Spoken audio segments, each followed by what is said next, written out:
Saudara, kasus hilangnya atlet golf Jesslyn Wijaya masih meninggalkan tanda tanya. Kini seorang pria yang mengaku sebagai calon suami Jesslyn muncul untuk memberikan kesaksian ke polisi. Polisi menduga pegolf putri ini telah berangkat ke Malaysia bersama dengan 2 orang.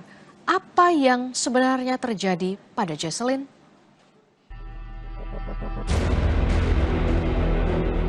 Hilangnya atlet golf Jesslyn Wijaya masih jadi teka-teki. Setelah sempat ada pencabutan laporan yang dilakukan oleh teman Jesslyn, kini muncul seorang pria yang mengaku sebagai calon suami dari Jesslyn. Evan datang ke kantor polisi untuk memberikan keterangan terkait hilangnya Jesslyn. Yang memberikan laporan itu adalah teman baiknya si Jesslyn Indonesia. Teman baiknya Jesslyn lah. Itu dia concern sekali untuk keberadaan Jesslyn. Kemudian dia pengen cepat-cepat untuk bisa menemukan Jesslyn. Kemudian dia mau mencabut karena dia merasa terganggu karena dihubungi oleh begitu banyak pihak. Tapi saya sebagai calon suami, saya bermaksud untuk memberikan laporan baru untuk menggantikan si laporan teman baiknya itu supaya dia tidak terlalu terganggu. Mereka juga sudah telepon Jesslyn, sudah WA Jesslyn, tapi sampai hari ini tidak ada balasan, tidak ada respon apa-apa. Yang itu adalah satu keanehan karena mereka setiap hari pasti ada teleponan.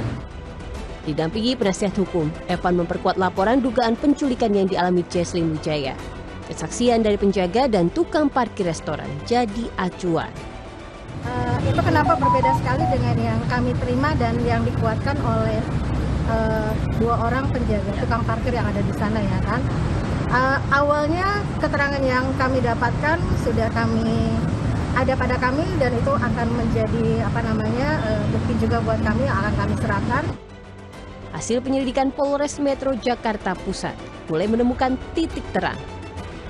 Dari pemeriksaan manifest penerbangan pesawat, sang atlet golf telah meninggalkan Indonesia dari Bandara Ahmad Yani di Semarang, Jawa Tengah.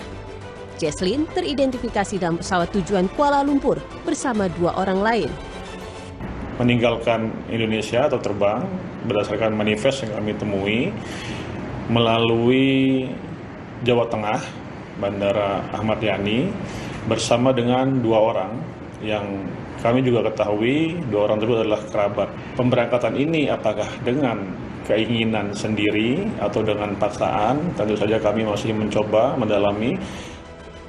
Atlet golf Jesslyn Wijaya dilaporkan menjadi korban penculikan saat berada di restoran di kawasan Mangga Besar, Jakarta Pusat. Saat itu, ia sedang menghadiri acara ulang tahun keluarga. Tim Liputan, Kompas TV.